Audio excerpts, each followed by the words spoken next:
Sebenarnya ini adalah episode yang paling gue males ya.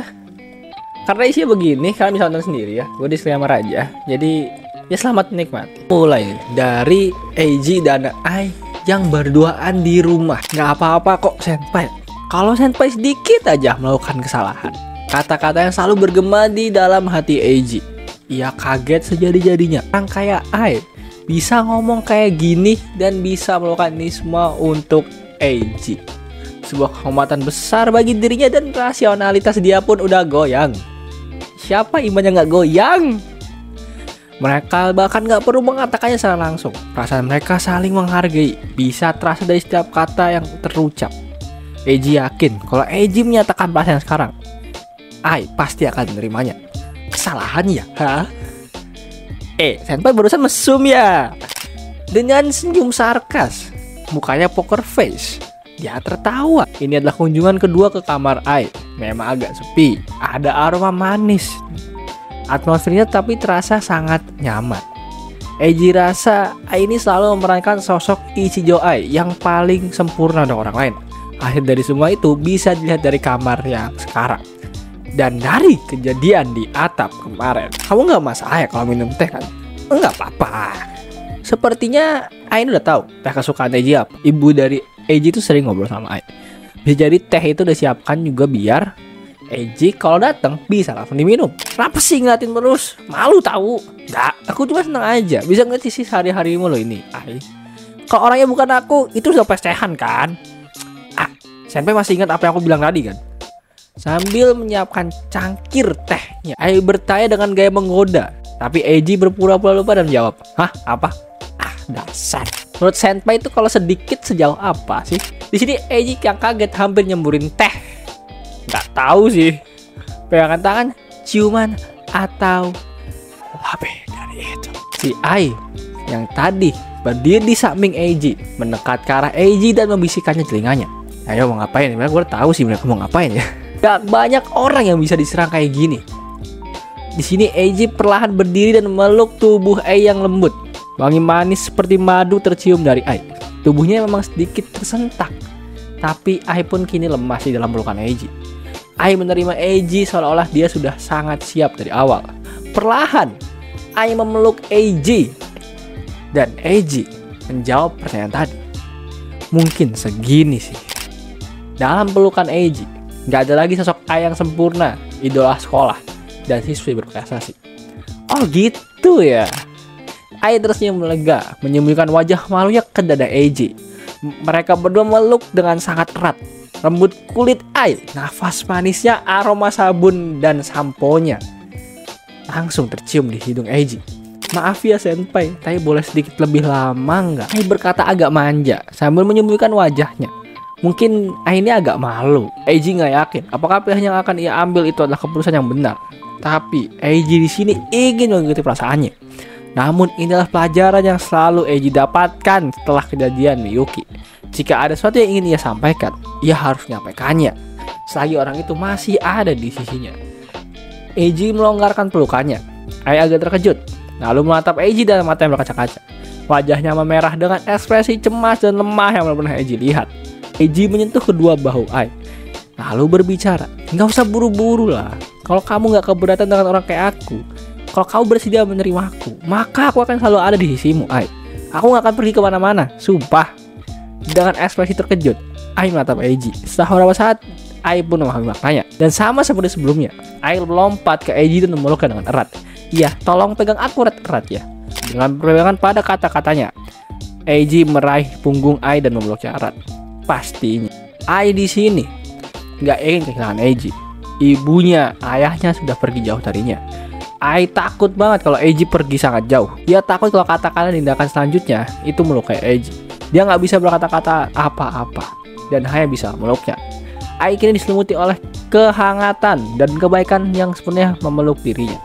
Ai merasa sangat bahagia. Keberadaan tubuhnya yang hangat sangat Ai rasakan. Punggungnya sangat lebar dan memberi Ai rasa aman.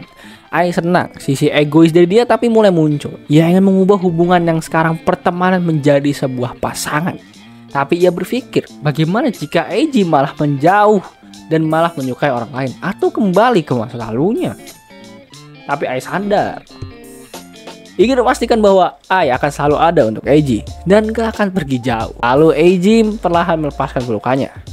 Rasa Ai yang saat ini hatinya sedih, mungkin sangatlah bahagia. Dia hampir menangis, tapi Eiji menatapnya dengan tatapan penuh ketulusan dan memegang kedua bahu dan lengannya. Pernyataan tadi itu adalah pernyataan yang terdengar seperti pernyataan cinta bagi Ai, tapi makna jauh lebih berat. Dan itu adalah kata-kata yang sangat ia inginkan lebih dari semua opsi yang ia tawarkan. Kepalanya kosong dan jantungnya semakin cepat sampai Ai ini nggak tahu apa yang dia dengarkan. Dia berusaha keras menatap wajahnya, tapi Ai gugup. Tapi kini Ai pun harus menjawabnya. Akhirnya ia menatap matanya. Perasaannya yang awalnya menjadi panas menjadi tenang, dan Ai kini bisa mengungkapkan rasa hatinya. Setelah cukup lama mereka saling berpelukan, mereka pun melepaskan tubuh masing-masing. Meski dengan enggan, akhirnya mereka pun menjauh, namun saling menyembunyikan berbagai perasaan dalam hati. Mereka berdua mulai tersenyum, tapi Ai menjawab, "Mulai sekarang tolong jaga aku baik-baik ya senpai." Ai agak malu, pengakuannya emang agak nggak biasa. Mungkin sebagai pengakuan cinta dari seorang siswa SMA yang nggak pantas sih, karena pengakuan itu emang sepenuhnya cuma isi hati Ai doang, nggak ada yang lain-lain. Oh iya, sama-sama, aman kok. Eiji tersenyum canggung dan berusaha menutupi rasa malunya. Kalau dipikir-pikir secara logis, seharusnya ini adalah awal dari hubungan antara laki-laki dan perempuan sebagai sepasang kekasih. Suasana yang sulit diungkapkan dengan kata-kata mengalir di antara mereka berdua. Eiji melanjutkan minum tehnya. Tehnya jadi agak dingin ya. Mau dibuatin baru nggak senpai? Nggak usah repot-repot, aman. Jangan bilang gitu dong. Soalnya kalau aku sedih lagi, kita bisa ngobrol lebih lama kan. Temenin aku dong.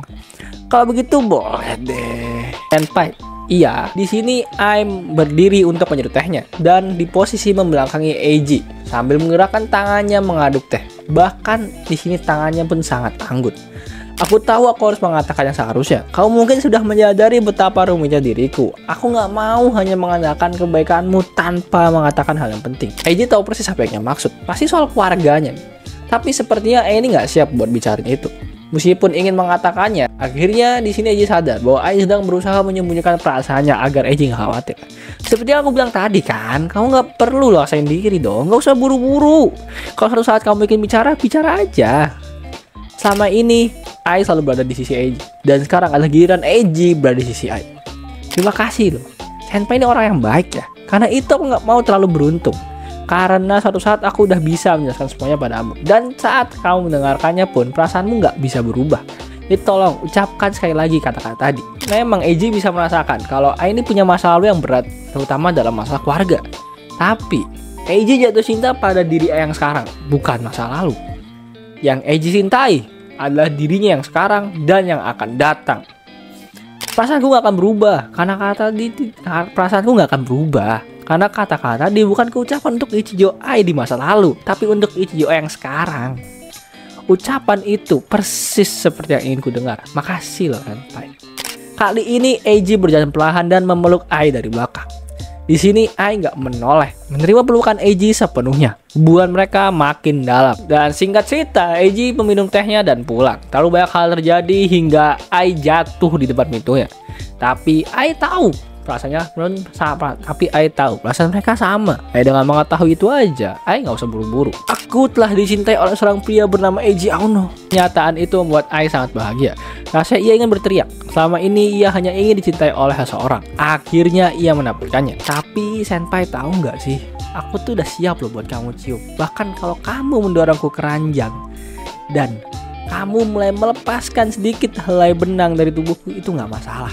Tapi aku gak pernah menyangka akan dilamar, itu jelas bukan sedikit lagi senpai. Itu gua agak lebihan tadi ya. Agak gua improvisasi dikit. Oke, kita balik dulu ke Miyuki. Udah selesai. Udah, gua gak mau ada itu lagi. Udah. Miyuki kini dibawa oleh guru Mitsui menuju rumah sakit tempat ibunya dirawat. Pikirannya kembali ke kejadian tadi di sekolah. Saat ia menangis tersungkur, guru tuh nggak bisa berkata apa-apa, hanya bisa membawa Miyuki ke UKS, lalu menambahkan Miyuki di bawah pengawasan Mitsui Sensei. Karena mereka nih nggak bisa membiarkan siswi yang baru mencoba sendirian. Tapi di sini guru Takayagi datang dan bertanya, Miyuki kamu nggak apa-apa ya? Miyuki nggak bisa menjawab. Pada akhirnya, Miyuki pun mengkhianati beliau. Teman masa kecil, sahabatnya, keluarganya, semua telah meninggalkannya. Itu semua karena Miyuki mengkhianati mereka. Miyuki adalah akar permasalahan masalah besar ini. Dan Miyuki pun sadar, ia nggak bisa melupakan suara tulus dari Ai yang bicara dengannya di atap tadi. Gak semudah itu Miyuki. Kamu sadar nggak kalau kamu bunuh diri sekarang, itu akan melukai Eiji tau. Kamu berselingkuh dari saat masa kecilmu, mengkhianatinya. Lalu kamu mau menyakiti dia lebih dalam lagi dengan cara egois kayak gini. Kamu pernah berada di dekat orang-orang yang baik loh. Tapi kenapa hal sederhana itu aja nggak bisa kamu pahami? Mau sampai sejauh apa kamu bertindak seenaknya? Kalau kamu pernah benar-benar menjadi pacarnya Eiji, tolong bikin Eiji walau hanya sedikit. Apa hak kamu untuk menghancurkan masa depannya? Sampai beberapa dalam kamu ingin meninggalkan luka seumur hidup pada Eiji. Pada akhirnya kamu nggak ngerti kan apa kamu benar-benar mencintai Eiji apa enggak? Kata-kata yang terus bergema di telinga Miyuki.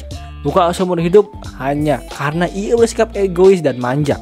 Dan apakah Miyuki benar-benar mencintai Eiji? Itu terus menjadi pertanyaan dirinya. Miyuki nggak bisa menjawab dengan baik.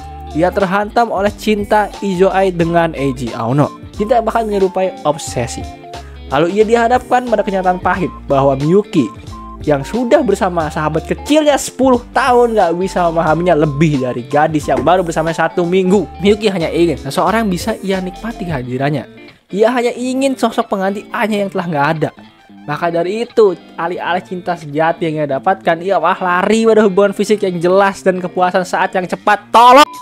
Akhirnya bisa ngomong gua, mampus. Maaf Eiji, aku gak bisa menyintaimu seperti Ai. Aku benar-benar buruk. Wajar aja sih kalau akhirnya gini. Ai ini percaya banget sama kamu ya. Maafkan aku, tapi karena kejadian ini kami akan menghubungi orang tuamu ya Miyuki. Meskipun kamu sedang diskors. Kalau ada sesuatu yang kamu khawatirkan, kamu bisa langsung hubungi aku atau Mitsui Sensei. Itu bukan lagi hubungan guru dan murid. Ini antara manusia dengan manusia.